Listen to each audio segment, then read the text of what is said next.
So imagine 6, 8, 10, 12 months now people work from home. You're isolated. You're not as motivated to go and move. And now here we are. We have the next wave, which is you have AI. And so you have AI now pretty much doing everything for everybody. To me, I'm worried not of the AI. I'm worried of humans not tapping into what always worked for them, which was your willpower is what made you create the AI. It was what helped you create the nuclear weapons and all these things, whether it was for good or bad. And I think it's important for people to really go back to the things that worked. Stop worrying about things that, because there's enough to be scared about, but you should only just focus on what you have, what you're in control of, which is your body. And if, and I've worked with people that have lost control over their body over the years, and it's very humbling to watch, because when you watch somebody actually lose control of their body, you actually see like they lose what makes them human. And it's interesting because you're like, man, like you take for granted walking, moving our lips, just basic things. So why not go out and go for a run? Why not go out and move your body? So I'm glad that you realize that. And I'm glad that hopefully that others will watch this and that they would, if they're feeling depressed or they're starting a business or they're young and they're in high school and they're struggling on SAT, go out, move around. Go out and move around. It sometimes helps the brain operates a little differently. All right. I a lot of times call movement and exercise, like you have to pay for the membership, but it's free happiness. That's like all you got to do is just go outside and do some physical activity. If you don't want to pay for a membership, go do, Go run, go do some pull-ups, go hit the punching bag, whatever it is. And like once people realize that, it's like, well, of course I should be doing this every day because it's free and it makes me feel amazing. Yeah, man. It's like one of the things that like I said, I grew up in a neighborhood in Brooklyn called East New York, and all we had was like a pull-up bar. It wasn't the safest neighborhood, so you didn't go out for like a jog or anything like that. But you went to the park and you worked on yourself. And one of the things that I always remember about that, growing up like that, is that whenever something was wrong, you knew that you can go and move your body and you will figure it out. It's amazing. Like you literally, it's like you look at monks, and monks amaze me because it's like they literally just live so simple, but when they speak, they have such deep things that you're like, well, how do you get such deep wisdom from doing nothing? And there's something about, like, believe it or not, I actually hate gyms. I like outdoor workouts. I like to be outdoors. I like pull-up bars. I like things where I'm actually, it's one of the reasons why I got into boxing. Because you don't need a gym to be a boxer. You don't need a gym to be a martial artist. Those things, it's internal, right? And so, again, it ties all together, connecting the dots. So, let's tie all this up. So, I mentioned earlier that this analogy that we're all connected, right? Like your story about, how you went from being a programmer to patent law to now tutoring, to you taking my class, and now we're here doing a podcast, and now somebody else is going to watch this and maybe get something out of it and go like, so I had this analogy in my head that we're all interconnected, and that's even enhanced now because of the internet, and we're all firing.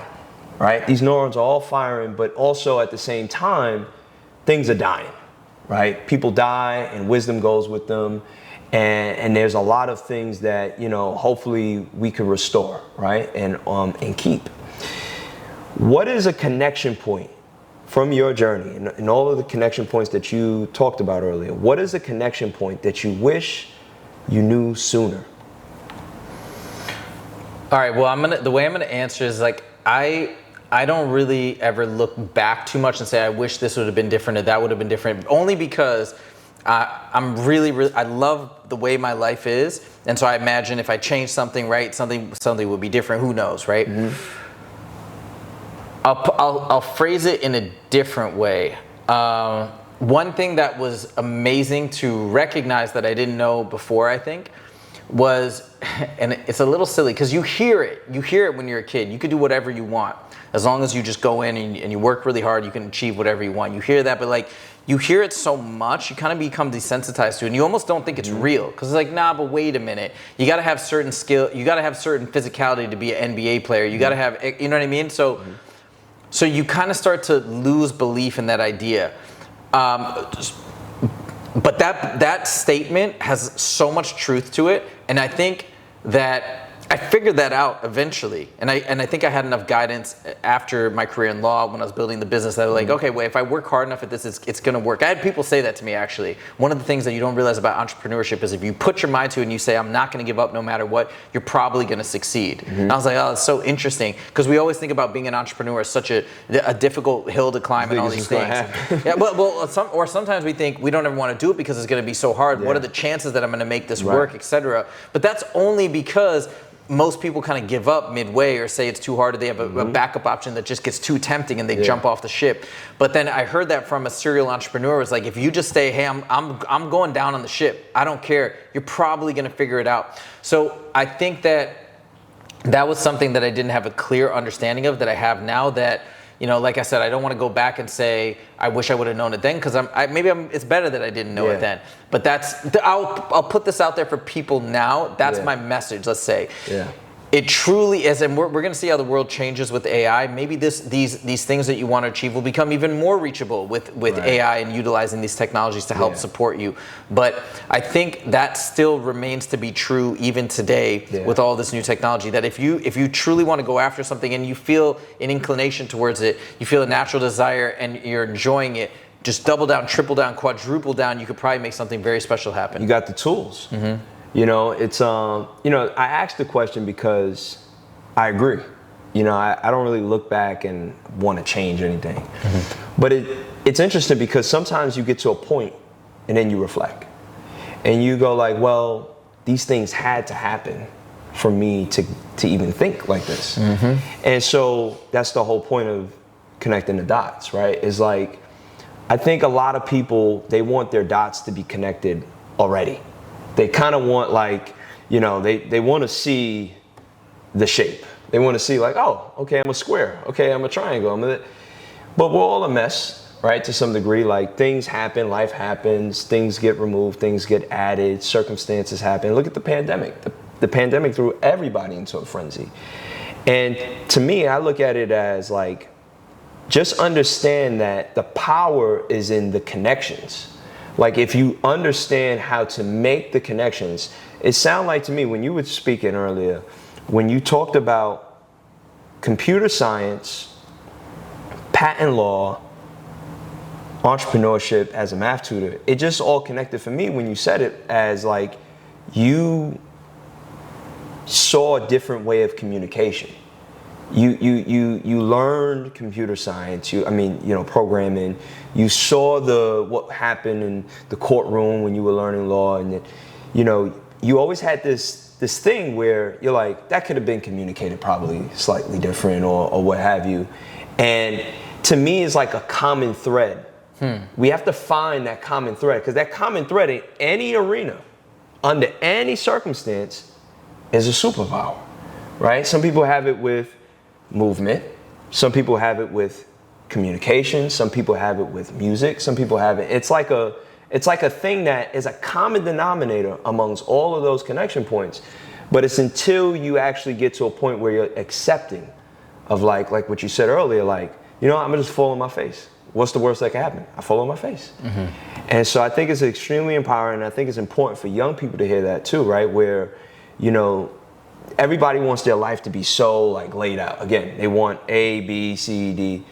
Man, it might be a scratch, allow those dots to connect over time. And I think, partially that's conditioning, like how you raise in a household, society, social media now. There's a lot of pressure.